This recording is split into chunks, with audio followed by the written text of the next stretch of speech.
Hi everybody, welcome back to my channel, and I hope everybody out there is having a great weekend. And I actually needed to, if you can understand from what I've been filming, I need to pick up a few things that I meant to pick up yesterday and couldn't. And so I need to head out to the store just for a few items. And I think I need to buy my cat some more treats. And so I had a good time doing the pizza recipe yesterday, but I was so tired. I wanted to stay in and clean. I've been meaning to do that, not just clean. It was sort of, for the kitchen at least, it was a deep cleaning. I cannot abide cooking or baking, especially baking in a kitchen that needs to be really deep cleaned. And so, I was tired by the time that I got to the pizza making. So anyway, I hope that you guys enjoyed that one. And I just wanted to show you something about the crust, and because this is important and I don't want to forget it, I want to make sure that I remember this. So hold on. So guys, I have here the pizzas that I made last night, and I wanted to show you the crust. So this is the one that has yeast. This is the one that contains yeast. I deliberately did one with and one without just to know what the outcome would be, because I've been debating on whether or not that I should use yeast. In some recipes that I have, I need to use yeast, but I have been making pizza dough without yeast for years, and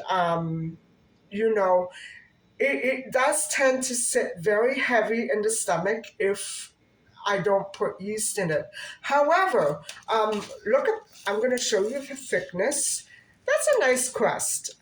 It's very clunky, and it was very hard. It wasn't absorbing liquid the same way that the other pizza dough without yeast was. So let me show you this other one. And so this is the next day, very hard. By the way, this one was delicious as well. They're both delicious. And I did remake this other one from last week. Look at that crust. No yeast. So I guess it depends on what kind of a crust you are looking for. And it seems that every time I make this, I don't know how to say this, but I learned something different in how to prepare the initial layer of sauce. Now, what I should have done with the initial layer was add tomatoes. So that's a whole lot of separating and cooking in different pots and pans. I didn't feel like doing that last night, but look at the bottom. It should be more filled with tomatoes. But my God, guys, this is so delicious. And you know what? I had enough topping left over for another pizza. These are small, by the way. The ones that I did last week were 3 cups of flour each. These are 2 cups each. And so I made another small pizza, like this size. And my goodness, I have to remember that for next time, that all those ingredients are too much for one pizza. So anyway, I hope that you were able to follow along.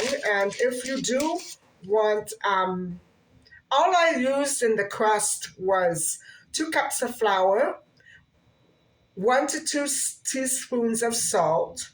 And I think this one would need more salt than the other. And a 1/2 to 3/4 cup of warm water, which is slowly and gradually mixed in with the flour. I had no problem at all. Last week went, I think I put too much yeast in. Last week it was like an accordion. I don't like that texture. It's irritating. I prefer this. And so they were both manageable, thank goodness. I was afraid that I would be there till 2 o'clock in the morning trying to get the dough right, but it turned out fine. And so I would say don't leave it overnight. I did that so I would have it prepared, but it does something to the dough. It makes it tough. And so I had to keep adding water, but it turned out wonderful.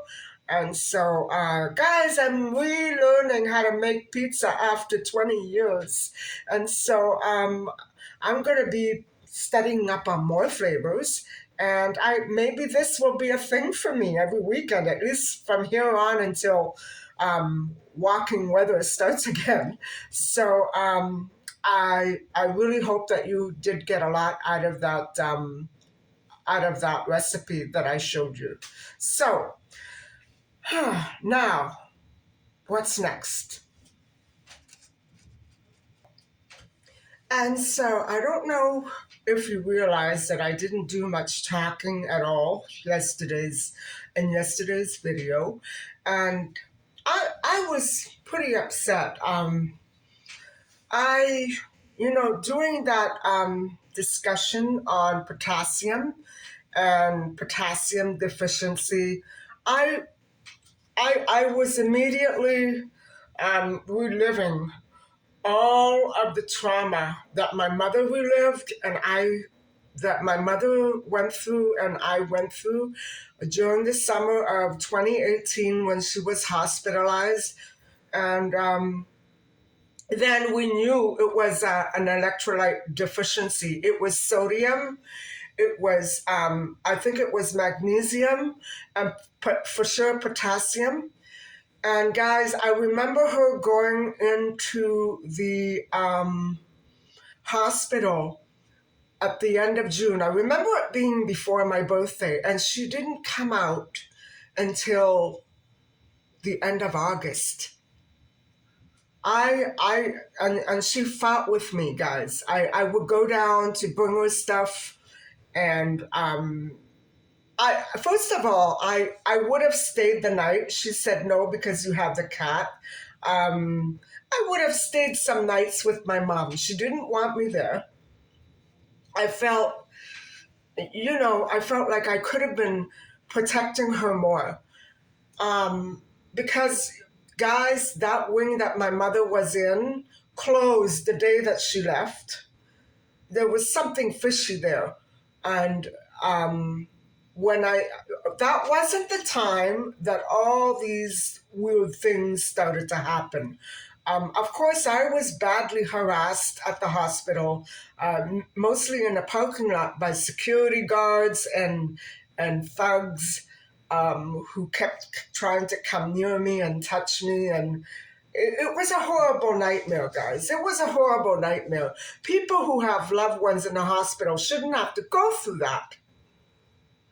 And I don't want this to turn into a rant. I know that there are good doctors in that hospital. So I you know what I'm saying?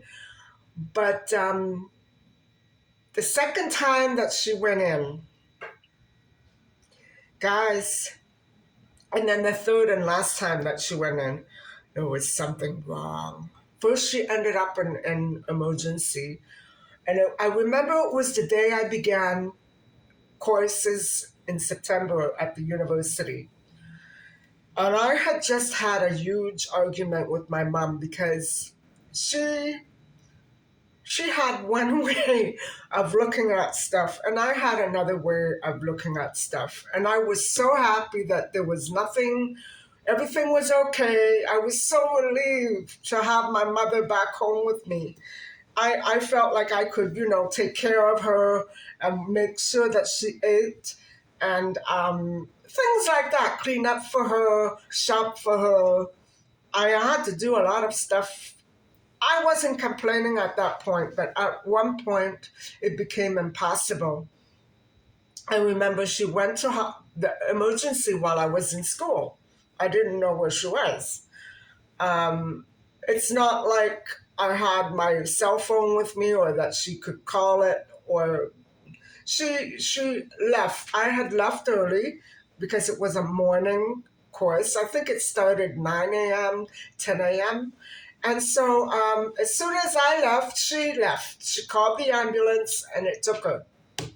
And I told her so many times, I said, don't call the ambulance because then you'll never know where you're going to end up. Call me because if they take you out of town, I don't want to get lost coming to find you. It's better that we go together during business hours and not late on a Sunday night. No, she wouldn't listen. She wouldn't listen, guys. She wanted to go by herself. She was stubborn. And then, of course, when I came home, I felt so guilty and so ashamed. I thought, if I'd known that she was sick again, I would have taken her. I wouldn't have, you know what I'm saying? My mother exasperated me. But by the time I got home, it was about 3 p.m., something like that, and there were all kinds of messages. So by the time I got through with all those phone messages, my mom was in emergency, so I rushed down. I didn't speed, but, dehydrated. I had to feed the cat in a hurry. Guys, it was a nightmare because I was by myself, and my mom's family at that point wasn't on such great terms with her. They were actually very busy with their own lives, and my mother didn't want anybody to know, and she didn't want anybody to know because she knew that they wouldn't come to see her, and it wouldn't have been a good idea anyway for anybody to go and see her while she was sick. And then she began to realize that they're not coming to see me anymore. They're not calling me anymore. And I couldn't cope with that. I have been apart from certain family members for years, and I was okay, but she couldn't take it, guys. She was like a big baby. I said, when you wait and you hope for something, that's when you get let down. I said to her, I learned how to cope with certain family members by writing them off, not fighting, just bye. Don't expect to hear from them. You know what I'm saying, guys? You sometimes have to do that. Not only with family, but with other loved ones, friends. Sometimes that's what happens. And to use a time of crisis to try to figure all this out, I said, look, either we focus on your health or we don't focus on it at all because I cannot handle the problem with relatives. I don't want to think about it. I don't want to know about it. You know what I'm saying? And so it was too much for me, guys. When my father passed away, I had 50 relatives all around me, every day that we went to the hospital, from Europe, from New York. I loved it. All of our friends filled the hospital. They complained. Staff complained, and they said that they would call the police if it didn't stop. And I totally agreed. I couldn't handle it. And then I was sleeping nights on a mattress on the floor. My father was afraid to be alone there. And now I know why, because they inject you with things you don't know what it is in the middle of the night. And it's true, guys. They come in and inject you with stuff that you don't know what it is. I don't know why they do that. Why not during the day? Why in the middle of the night when nobody's there? I don't get that part. I think for me, that's unethical. And so, whatever politician is masterminding all this, I think he should stop it. Or he or she. I'm sorry, I don't know who it is. I think he or she should just stop it. And it creates so much more stress having to babysit staff, nursing staff. What are you doing? What's that? What's this? You don't want to go to a hospital, and I don't trust them anymore. Not after what happened to my mom. Oh, she was ill. She was in very failing health, but it didn't get fatal until they gave her that white powder the second time she went into the hospital. Actually, that day that I went to pick her up at emergency in September, and I think it was the first week of September of 2018, I went in there, guys, and the first person I saw, you're not going to believe this, and I'm not making it up. I'm not making it. The first person I saw coming into that little emergency station was a woman who was wanted for terrorism in South America. Her face is online! Okay, now that I got that out, I feel better. Her face was online, guys, with a date. She was a terrorist at the hospital in the emergency ward where my mother was. And she came right into the cubicle and glared at me. And you know what? My mother had a jogging suit on that day when she went to the hospital. By the time I got there, half of it was gone. And I found it in shreds on the floor, all cut up in pieces.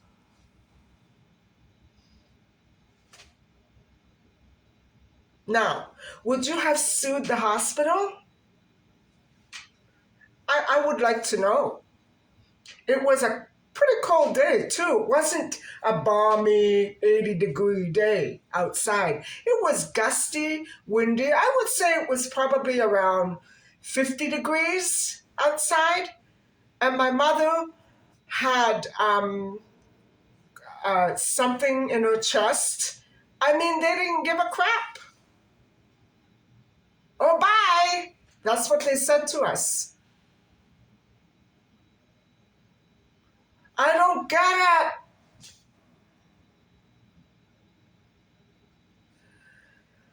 Anyway, I really don't want this to turn into a rant, but I cannot find closure for this. I can't. And so after that hospital, after that stint in emergency, I took her home. And a few days later, she ended up back at the hospital. And this time they kept her in for a few days, a couple of days or so. And then she came back out, or am I getting it confused? Yes, I think they kept her in about a week.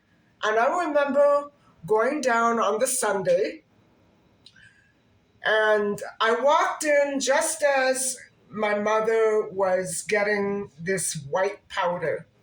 And I said, "What's that?" "You're not taking that. Your doctor didn't, the regular weekday doctor didn't tell you to take that." "Oh, it's okay. Stop it." "All right."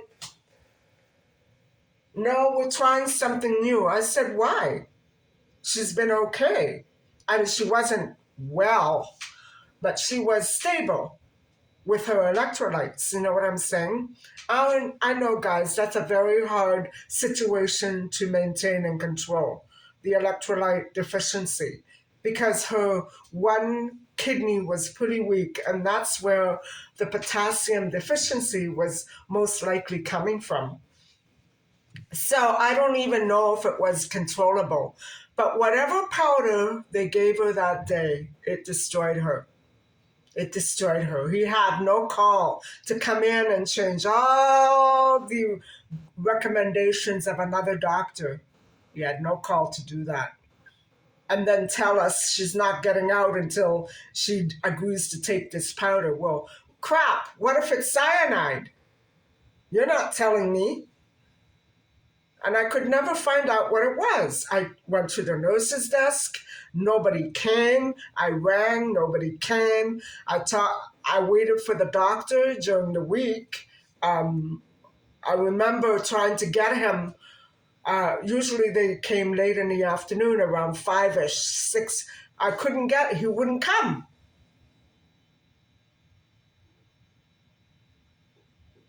Guys, this is BS. And I'm telling you, if you go into a hospital and they start doing crap like that, just walk out. If they try to arrest you, say, okay, arrest me, bring me to jail. But don't stay there. Don't stay there. No hospital has the right to force you to take a medicine or jail you. No hospital does that. Especially if it's against what another doctor just told you. Open up your ears and your eyes and open your mouth long and hard and loud, because I was a fool. I didn't want to make a big scene with my mother. You know what I'm saying? But if it was just me, there was no way. I would have called the police. I would have gotten out of that bed and gone to another room or another desk or something, and I would have gotten police there, because that is unheard of, guys. You know that something's wrong when crap like that happens. Anyway, that's enough. I wanted to say, I wanted to step away from all these health conversations for a day or two, because it was really doing a number on my memory. I can't handle it, especially the discussion about potassium deficiency. I hope my next discussion on maybe calcium or the other vitamin B complex components is going to go a little bit better than this. So anyway, guys, I have some shopping to do, and so I'll catch up with you later. I don't know if it'll be back here at home or on the road, so I'll talk to you soon. Bye-bye.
I hope you saw that I bought myself some new threads. Yeah, I've been ironing those pants for a few days now, and I decided to get a blazer as well because I only have one or two blazers and they're very different. So this one I like, and I hope it's not too busy of a pattern. But anyway, I'm not entirely finished and or done with my shopping yet. I decided to leave the cold items for just a little bit later because I wanted to have a little bit of a walk. It's only 4 degrees now, and I wanted to have a quick little brisk walk before it starts getting dark, and because it's hard to see the ice in the dark. So that was my problem. The last few times I tried to walk, it got very late, and I didn't want to fall, so I hate that. Anyway, guys, I'll check in with you later.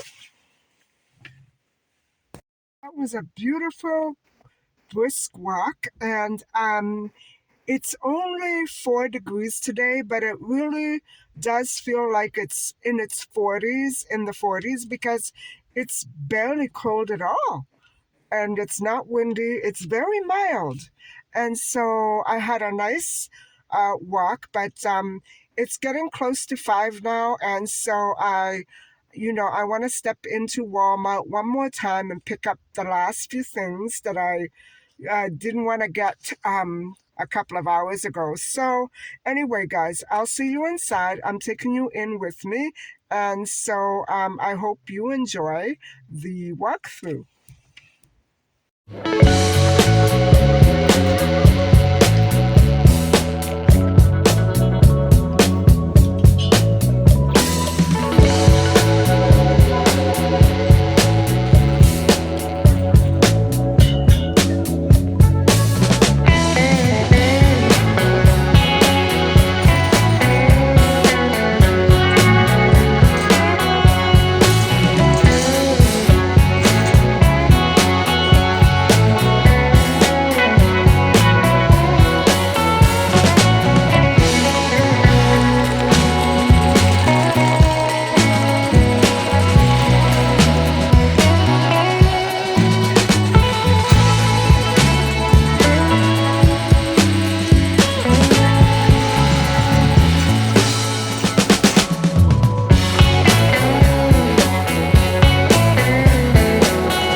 Hi guys, I'm back home now.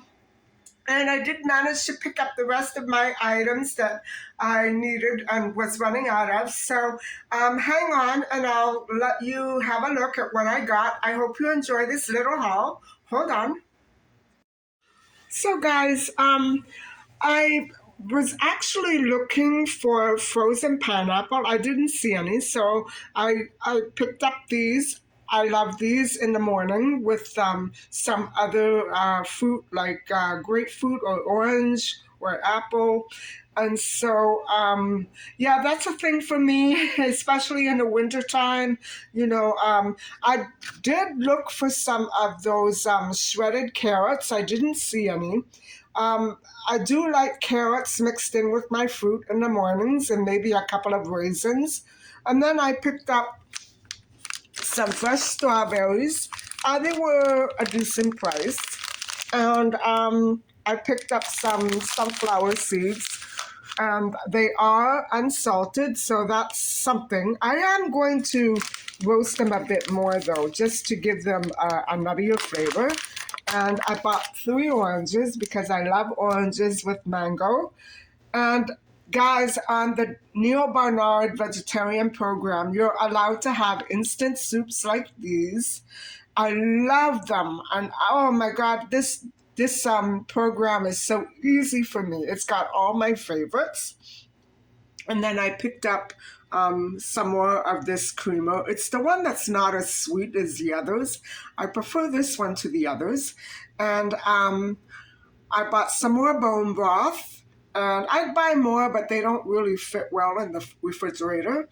And then I picked up some more treats for my cat, a couple more packages, and she's missing fish from her variety pack.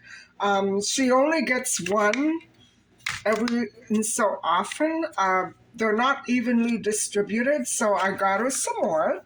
I got her 5 more. And then I picked up some soft tofu and some more frozen bean burgers. Even though I'm making my own now, I've picked up some chocolate mint gum, and I am running low on mustard. So there you go. And one more thing. Actually, 2 more things. I did pick up some new threads. And guys, I was eyeing this one the other day. I don't know if if it'll suit me. I know I have other pants this style and they suit me, and I like them better than the narrow leg with the tight ankle. I like them better than that, and so I'm hoping that they'll fit. This is a size large. I don't like them too baggy. I don't like them too small. I like them just right. But if they fall off, I have to bring them back and get a size medium. And then I picked up this blazer, and I think it's going to be a nice match. It blends in very well, and it's kind of got a hint of spring in it. But I do like this blazer, and I had to bear in mind that are the these are they're not children's, but they're juvenile, and so I have to bear in mind that the sizes may be off, so I'm wondering if I have to bring it back.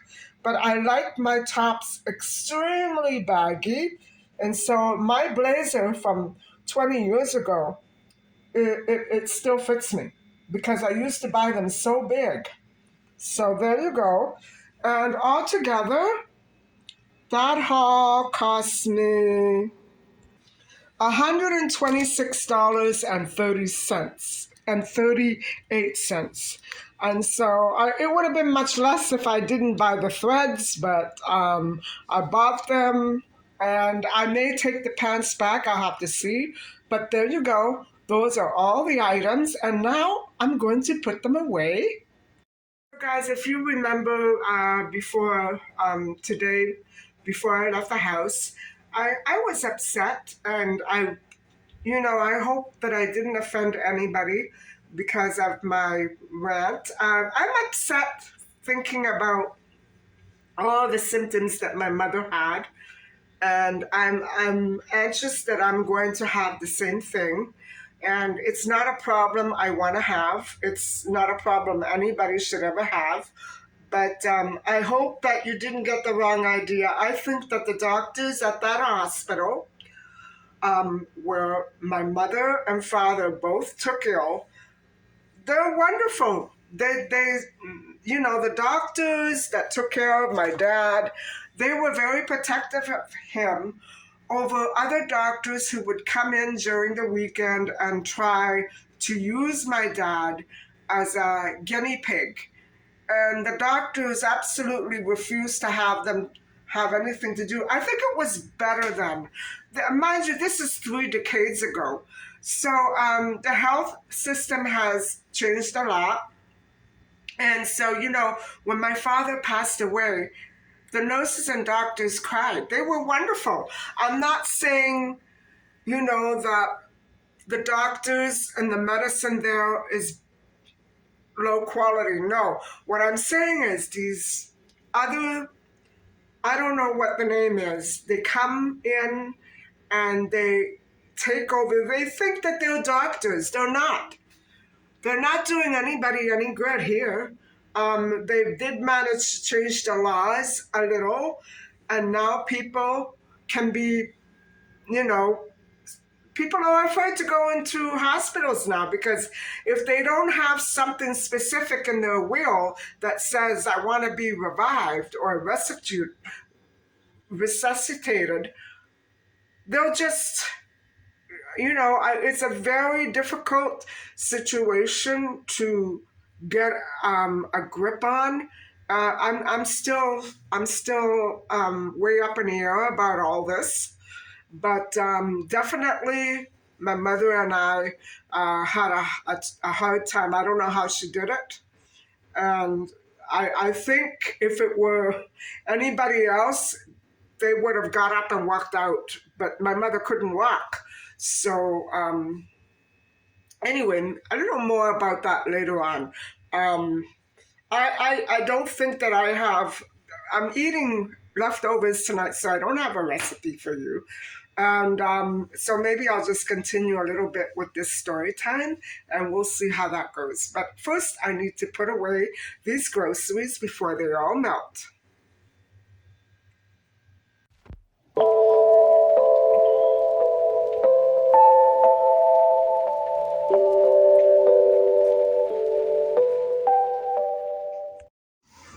Hi guys, I'm back, and I just hope everybody out there is having a great weekend. And it's been okay. It's been a productive one for me. And after the housework that I did yesterday, I just feel like crawling into bed without editing this video before I go to sleep. But it shouldn't take me that long. I wanted to get back just a little bit to finish off my previous story time that I began early this afternoon. And I, you know, I don't know what got into me. I normally don't think about things that irritate me. I I made a pact with myself not to do that to myself anymore because it's a problem sometimes that I can't solve, and it's not worth spending a lot of time thinking about it. And what I'm referring to is the period before my mother passed away in 2019. And she took ill the summer before. I think it was June, the end of June, and she passed away in January 2019. And I was devastated, and she was mortified. We couldn't believe the horrible news. I couldn't cope with it, guys. I couldn't handle having my mother know that she was finally facing the biggest fear of her life. And the doctors seemed to be so gleeful when they told us the bad news that my mother didn't have inside of 6 months to live. And why were they so happy about it? I don't understand. Were they trying to make me feel guilty for all the fights I'd had with my mother? You know, I that was a crazy, horrible, muddled up time for both of us. It pains me that she had to go in a rush like that because of politics or improper or incomplete procedures from wherever in the medical field it might have occurred. I still don't to this day know exactly what it was that she was injected with the day that she took fatally ill. Also, I could never find out what the white powder was that she was forced to take in the hospital. I don't understand what it was that made her bad health decline so rapidly in a matter of minutes. She said she could feel the life getting sucked out of her body when she took that powder. She could feel it. And within a week after ingesting that powder, guys, she could no longer walk. That was devastation for her. She was scared, and I didn't know what to do. I was beside myself. I can't begin. Maybe a lot of you do know how it is to have nobody around you at all. Or even if you do have people around you, nobody will gather around and support you. I don't understand it. I felt absolutely deserted, and my poor mother, after having that news, she was calling family members and they wouldn't call her back. I guess maybe I would have done the same thing if I had a relative call me and say, I have this and this much time to live, I don't know what to do. Maybe I would have not responded either, but I don't see myself doing that. I tried to tell my mother not to give up all hope. I told her I didn't want to give her false hope. But those doctors were so, I can't understand. I can't describe. I don't find the word for it. I just don't find the word. She was 81 years old, guys, and she was so spry. The life was sucked right out of her within hours, days. I always try to imagine what if I hadn't let her go to the hospital that day, that they cut her tunic off and they put it in tatters on the floor and they just left her. They just left her with nothing on. She was frozen, guys. How could they do that? It's my belief, it's my assumption that there was no regular staff there that day, that my mother was driven by ambulance to that hospital. I wasn't there. I was on campus that day. It was my first day back since the spring. And I remember attending a couple of classes and then I dropped out. I lost a lot of money, but I didn't care. I had registered before knowing, like, if you don't register for the fall by spring, like say early May or the end of April, you can't get into the courses, which is not very good. So it was way before my mother was ever diagnosed. And so I had spent the money, and now I didn't see myself going through with it. I couldn't. I was so distracted. And although she tried to tell me, um, no, don't drop it yet, but how am I going to do it? I can't cope. I can't focus. Um, I was so concerned about getting her better. And for a while, guys, what happened was we had her registered for home care, and she got it right away. She got it. And what happened was, guys, I remember a doctor and a social services person coming to the condo and assessing my mother. That was after she couldn't walk anymore. She was so scared. And we had all of her medications there, and I was managing with her. I was keeping the place as clean as can be and cooking for her. I admit I was out shopping and I had to leave her alone. I didn't want to do that. And so we had her registered for home care, and she got it. Within one day, guys, of registering her for home care, and then there was a male nurse coming every day for a week, and he said he had other persons he was taking care of in this building. He lasted 1 week, and then you know what happened? Somebody called the social services place for the home care and canceled all of my mother's home care. I don't know what happened. And then I remember she was scheduled for radiation, and the hospital scheduled her. And then we showed up, and they sent her home. They said, "No, you're not doing any radiation. Go home."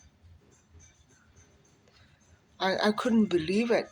And they were actually, I saw them laughing at her. I saw them laughing. "Oh, you came all the way down at 8 o'clock in the morning? Now go back home because we're not doing radiation." And we couldn't ask any questions. "I'm sorry, I'm not answering any questions. Bye." That's what they did to us, guys. Unheard of, right? Not here.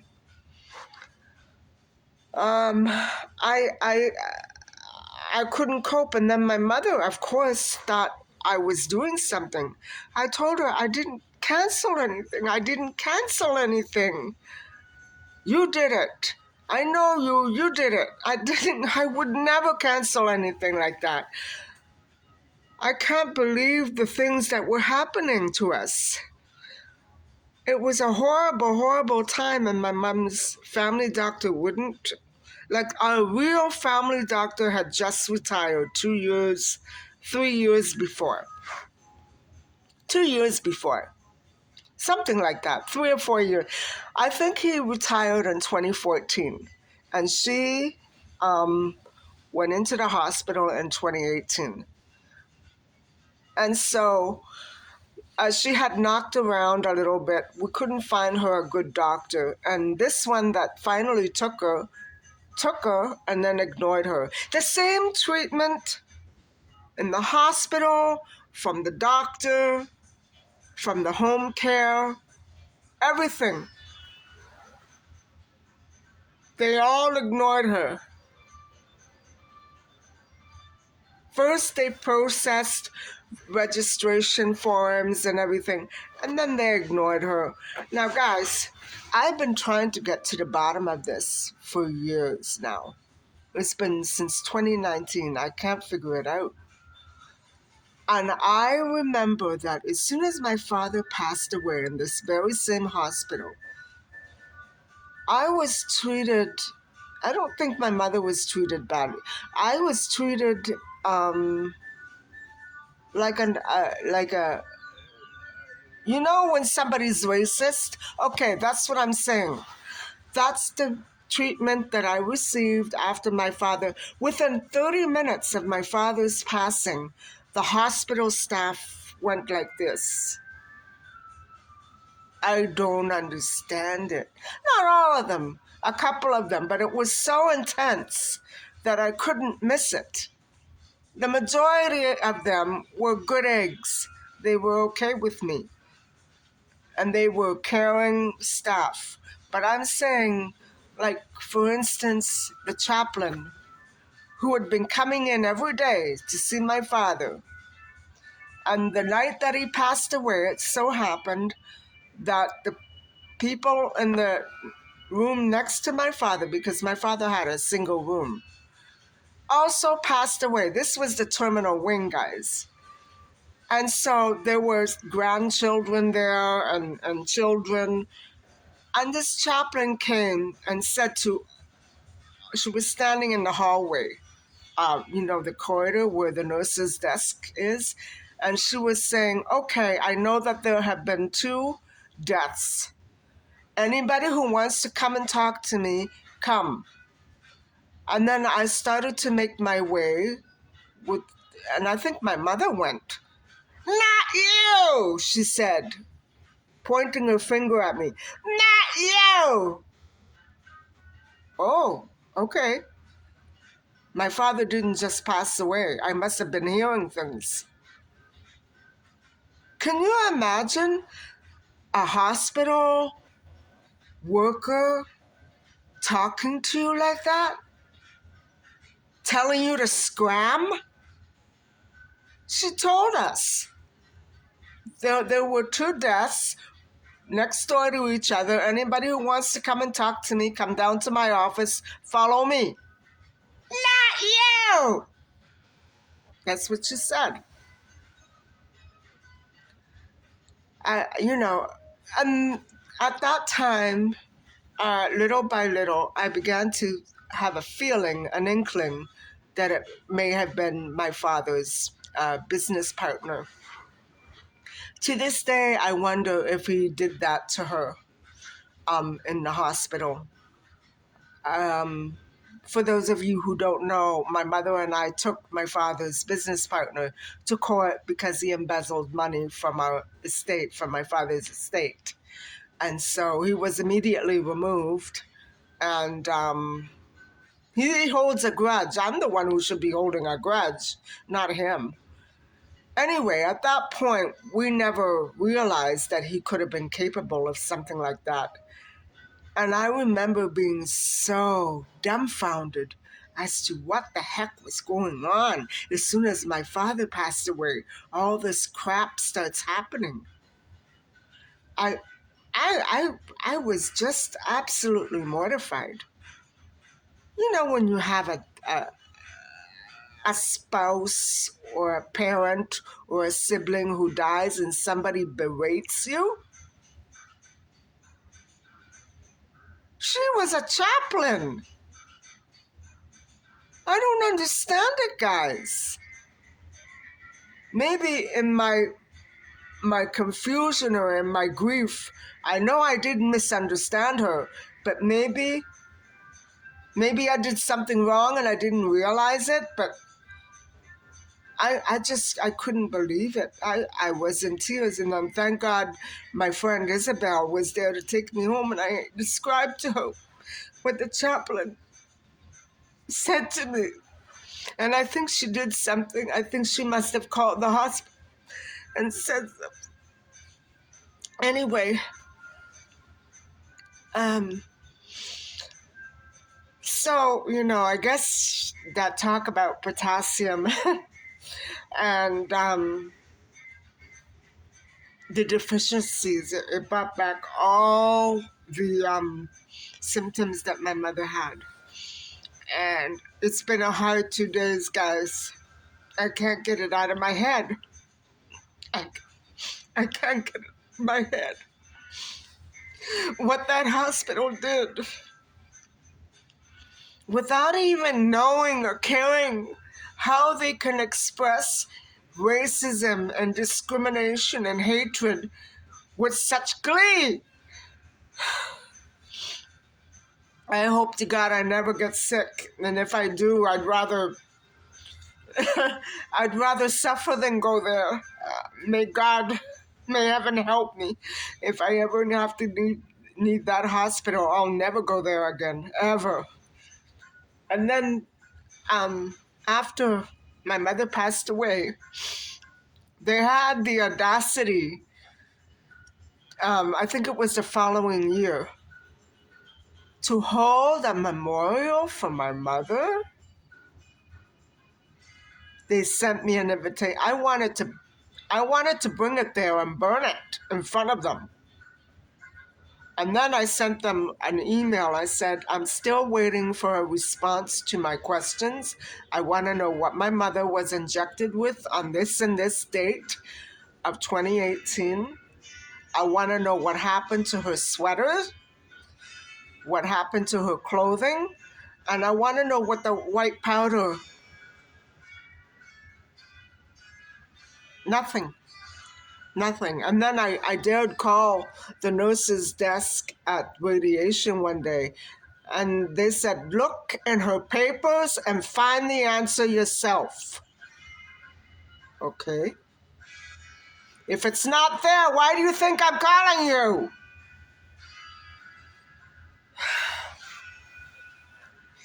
Guys, I really,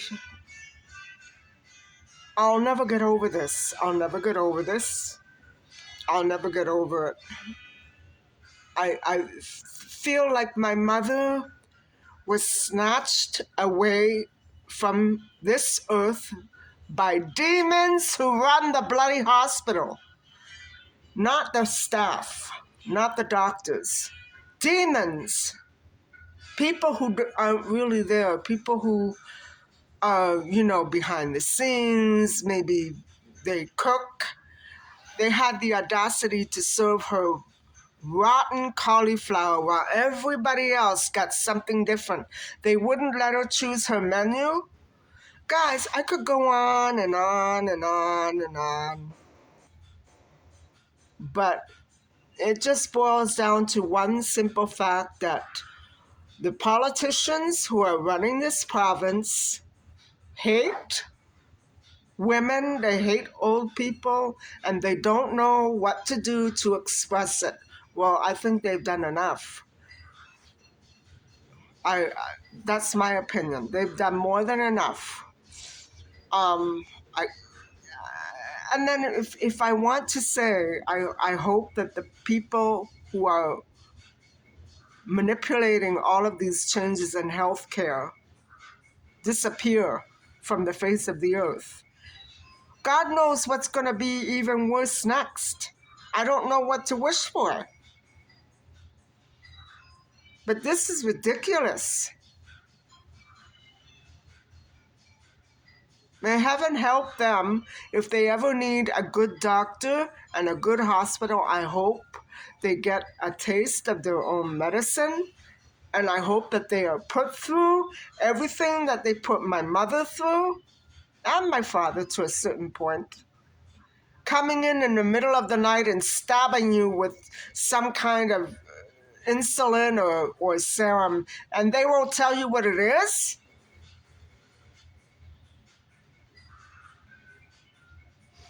No, guys.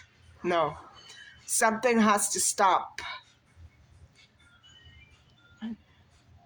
Something has to stop. Anyway, this hasn't been quite the normal video, but I had to let you know what I went through because my mother was difficult with everybody. Ask anybody in her family, ask any of her friends, they'll tell you.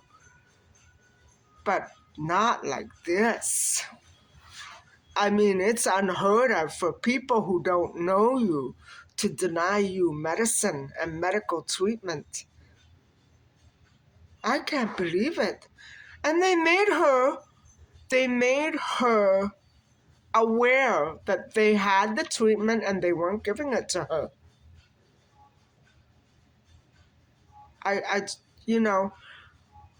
I'm trying to figure it out. If there was an explanation, they never gave it to us.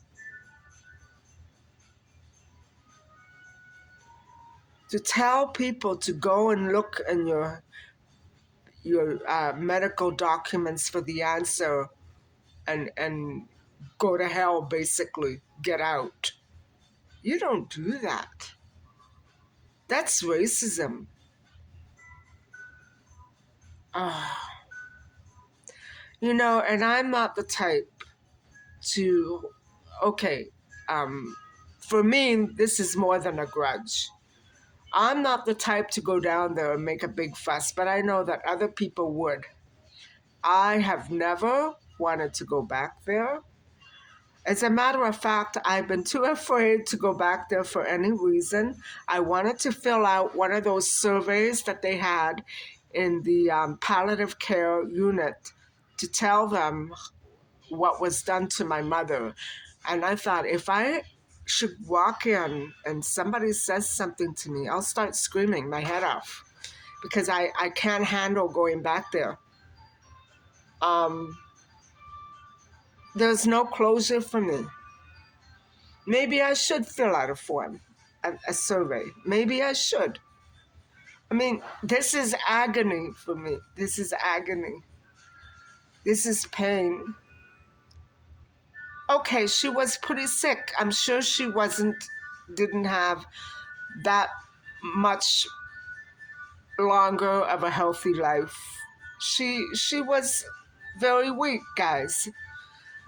But to have your health destroyed, they destroyed the rest of her health. They pushed her down the path to death. They couldn't get rid of her fast enough. I don't know why they didn't just let her stay here. I've never heard of a hospital insisting that your mother is not to stay home, she's going to come here. And I can't believe it. I know that my mother did want to go because she didn't want to burden me. But at least she would have been safe here. You know what I mean? We would have, I know that I found another home care company that would have come. They would have come here. And they also told me that if your mother wants to get out of the hospital where she is now, we do that. We'll come. I was so relieved. But then my mother seemed to be picking up a little, and she was okay. She was hanging on in the hospital. Guys, I was all by myself. I didn't know what to do or think, And then they told me, she'll hang on until Christmas and then that'll be it. I said, but you told me 6 months. Oh, no. And so I don't think, I don't know. She did have radiation done, guys, about a week before Christmas. By then it was pretty late, but still, she had it about a week or two before Christmas, and she died a week after Christmas. No, a week after New Year's. So, I don't know why I think this, but I think and I know a lot of people think this, because their loved ones seem fine one minute and then the next they're gone. I think that she was injected with something. I really do. And I think that whatever medication that they were giving her to keep her pepped up, why didn't they just keep giving it to her? We would have bought scads of it.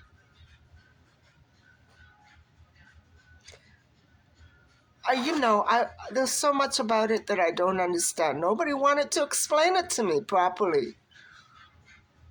Nobody. Everybody who worked in that wing was like a nightmare witch. Oh, if I had to go back there, I think I would have a heart attack. I think I would have a nervous breakdown if I ever tried to go back there. And I know, when we went back to the wing when my father passed away, there was closure for my mother and I. But I know that if I go back there, there won't be any closure. It'll make everything worse. I don't ever want to go back there. Um, I know that a lot of them did their best, but I'm not talking about the people who tried. I'm talking about the people who were pulling all the strings and manipulating everything. You know what I'm saying?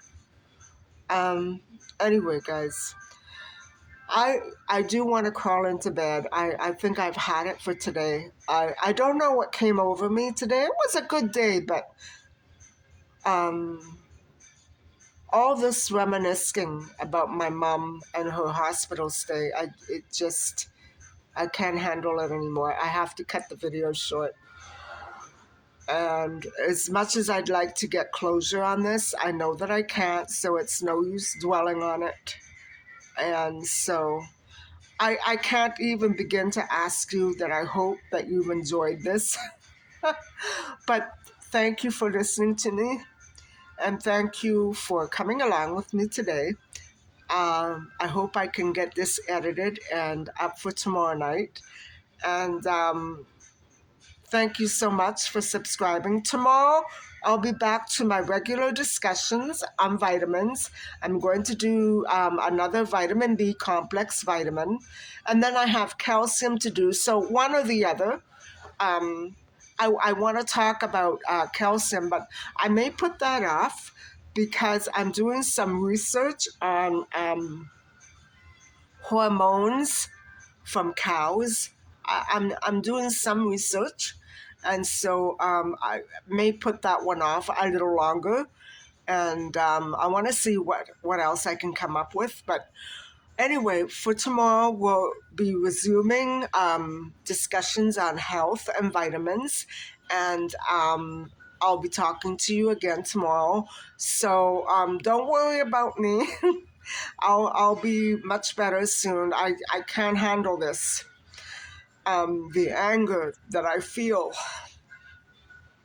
Anyway, I'm gonna go and edit this. Probably leave nothing left, everything on the cutting floor. But no, this is very raw and real. I want it to go up. Um, I don't know what use a rant is, but if this is what a rant is called, this is a rant. I'm sure this is as close to a rant as I'll ever get. And I hope that I can find a way to get through this, because what I did today and yesterday and the day before is I opened a can of worms, and I didn't mean to do that. And now I'm I have to clean up the mess. So anyway, guys, I'm so exhausted from all the housework that I did yesterday. And so I'm going to let you go. I hope that you have a great evening and happy Sunday. And so I will talk to you tomorrow. Sweet dreams, and please don't forget to like and subscribe. Bye for now.